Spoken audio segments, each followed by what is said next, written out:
Untuk sekarang ini kabar saya masih baik-baik saja. Alhamdulillah. Gini Miss, saya kan dari kemarin nelpon tapi nggak pernah kebetulan pas Miss live gitu. Oke, terus? Saya mau tanya Miss, apa kan ini saya beli visa mau masuk ke Malaysia. Itu visa yang 3 bulan. Terus? Terus kan ini langsung dari ke KBRI Kuala Lumpur. Saya udah bayar transfer 2 kali uang visa. Terus dia bilang suruh saya transfer lagi untuk naruh jaminan di imigrasi Malaysia. Saya transfer lagi. Habis itu nelpon lagi. Dia bilang saya harus naruh jaminan ke imigrasi Indonesia. Terus? Saya bilang, untuk apa saya menjaminkan diri saya? Saya kan orang Indonesia. Saya bilang, untuk apa saya menaruh uang di imigrasi Indonesia? Terus? Terus dia bilang, nanti uang ibu akan kembali semua. Dia bilang gitu. Terus? Nah, terus ya udahlah gitu. Terus saya transfer lagi, Miss. Oke, terus? Nah, terus dia bilang hari Senin kemarin itu ya udah visa ibu nanti dikirim sebelum jam 12 siang sama uang pengembalian ibu jaminan sebanyak 1.500 ringgit. Terus? Tapi sampai sekarang tidak ada, Miss. Terus? Itu dari staf KBRI Kuala Lumpur dari Bapak Paris Muhammad. Muhammad Paris apa siapa itu. Terus dia bilang, saya harus transfer uang lagi, Miss. Terus? Saya transfer lagi 2 kali, hari Selasa. Terus hari kemarin ini, hari Senin saya transfer lagi, hari Selasa lagi dia nyuruh saya transfer kemarin ini. Terus saya bilang, Pak, uang saya masuk itu udah 5 juta lebih loh. Visanya nggak ada, uang saya belum kembali. Terus dari tadi pagi saya telepon Bapak Paris Muhammad itu tidak ngangkat telepon, Miss. Terus? Apakah peraturan untuk masuk Malaysia seperti itu? Saya bilang saya tidak pulang ke Indonesia. Saya beli visa cuma buat keluar dari Makau. Saya bakalan kembali lagi ke Makau gitu, Miss. Oke, kamu tahu informasi dari mana jika pembuatan visa ke Malaysia itu 3 bulan tanpa proses dari Indonesia, dari Makau, sementara status kamu adalah bukan warga negara Makau, bukan permanen Makau? Kan dia sendiri yang sering promo buat status kayak gitu, yang mau masuk Malaysia bisa beli visa 3 bulan, bisa paspor apa itu, Miss. Oke. Jadi kamu nggak kenal dia, kamu nggak tahu siapa dia? Yang saya tahu dia staf kedutaan KBRI Kuala Lumpur atas nama Muhammad Paris. Oke, saya kasih tahu kamu. Staf pegawai kedutaan itu tidak pernah berani promosi apapun di media sosial. Dimanapun. Dia buat status di Facebook. Sampai nanya sama saya atau sampai ngajak debat sama saya? Ya saya nanya sama Miss. Oke, kan saya kasih tahu.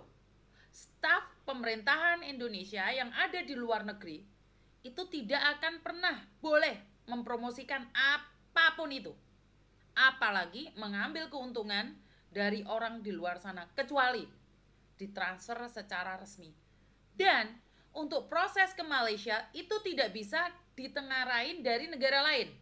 Kamu harus posisi ada di Indonesia, apply di Indonesia karena kamu warga negara Indonesia, kecuali kamu permanen penduduk tersebut. Oh iya, Miss. Itu pasti palsu, penipuan 100%. Paham? Iya, Miss. Apapun yang kamu lakukan di media sosial, karena yang nyari kamu nggak ditipu. Kamu pingin ditipu. Ini bukan penipuan, karena kamu yang nge-DM dia juga.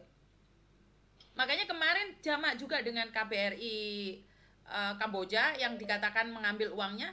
Saya tembusin ke Menteri Luar Negeri, saya tembusin juga ke KBRI, Mbak. Dan KJRI Hong Kong pun tidak pernah stafnya promosi apapun. Bagaimana caranya orang Cina tinggal membuat visa di Indonesia dengan biaya seperti ini? Nggak ada. Nggak boleh. Mereka tidak akan menipu orang hanya 1 juta, 5 juta, sampai 100 juta pun mereka nggak mau. Kenapa? Jika konangan, mereka mempertaruhkan jabatannya. Jadi pejabat-pejabat itu nggak berani main di belakang, Mbak. Kenapa? Karena mereka mempertaruhkan jabatannya yang sangat sulit sekali didapatkan. Makanya saya bilang itu bukan KBRI Malaysia.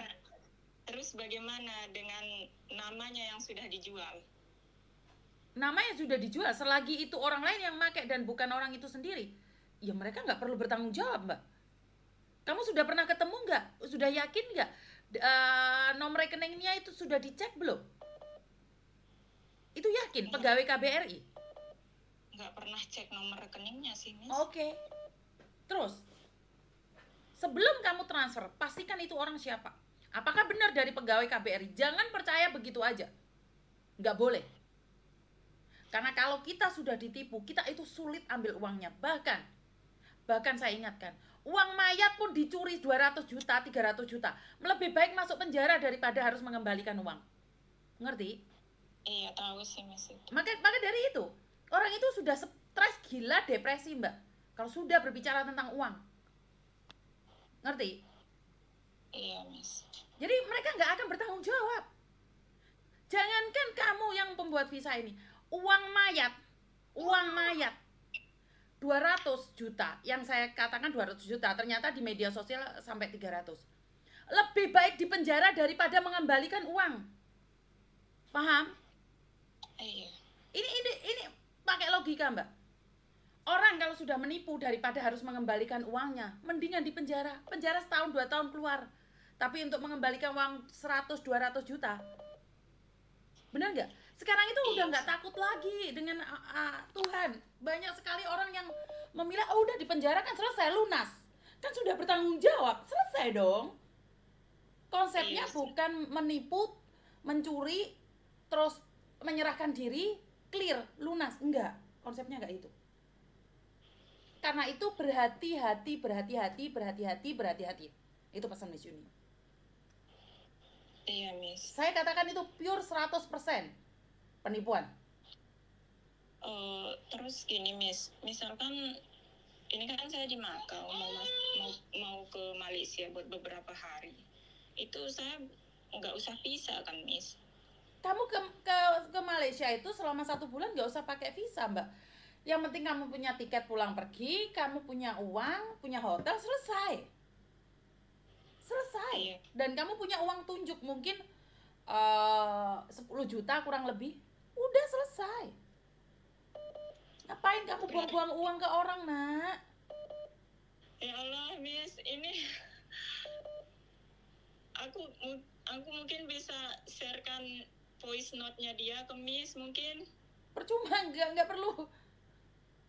Wong ya nyata-nyata saya bisa teleponan sama pemakan uang jenazah aja milih di penjara kok daripada ngembaliin uang. Apalagi cuman voice note. Ngeri? Dia itu. Tapi intinya kamu sudah sadar belum kalau kamu ditipu? Dari kemarin udah sadar, Miss, makanya udah nggak TF uang lagi. Dari kemarin saya nelpon ke Miss Yuni mau nanya gimana prosesnya masuk ke situ itu, tapi nggak. Tapi kenapa sebelum kamu ngasih uang orang kamu nggak telepon saya dulu? Saya sudah menelpon Miss Yuni, tapi kebetulan pas Miss lagi live saya sibuk, Miss. Tapi kan sebelum transfer tetap tanya Miss Yuni dulu, nunggu Miss Yuni. Kan Miss Yuni setidaknya bisa menyelamatkan uangmu. Ada loh, Mbak, ada yang mau ketipu gitu ya. Dia bilang, karena dia sudah otaknya sudah sama Miss Yuni, ini pasti penipuan.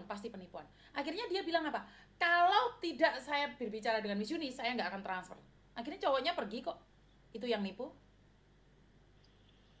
Kenapa? Karena mereka sudah kedoktrin. Kesi lontole ya. Kapan giliran kamu mendapatkan sesuatu yang enak tanpa proses?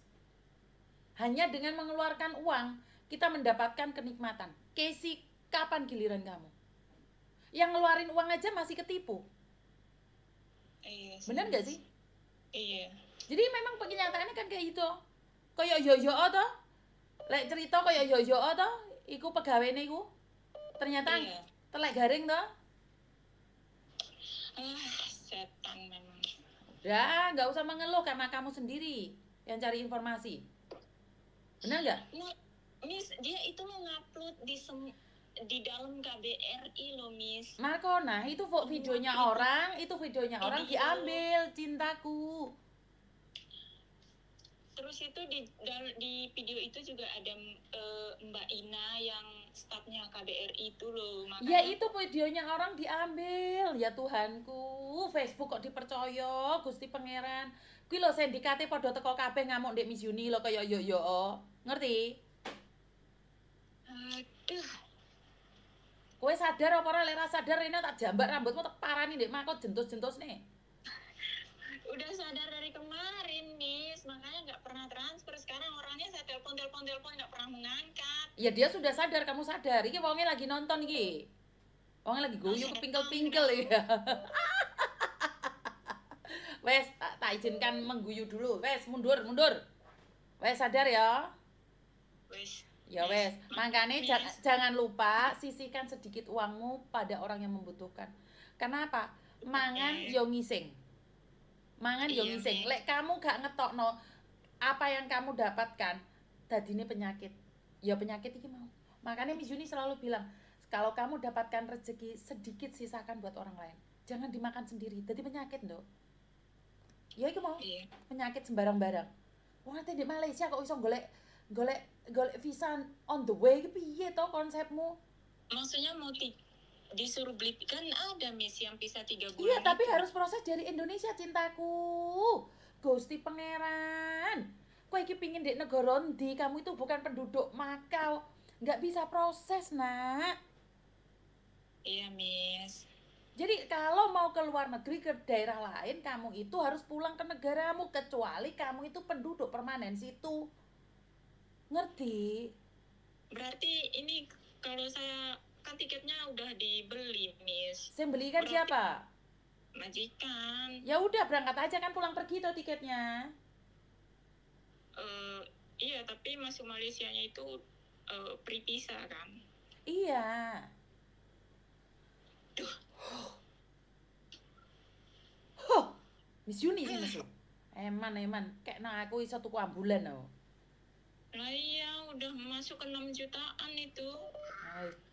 Ya wes lah ngono, hati-hati ya. Makasih, Miss. Ya, I love you. Bye-bye. Bye. Halo. Oi. Terima kasih ya.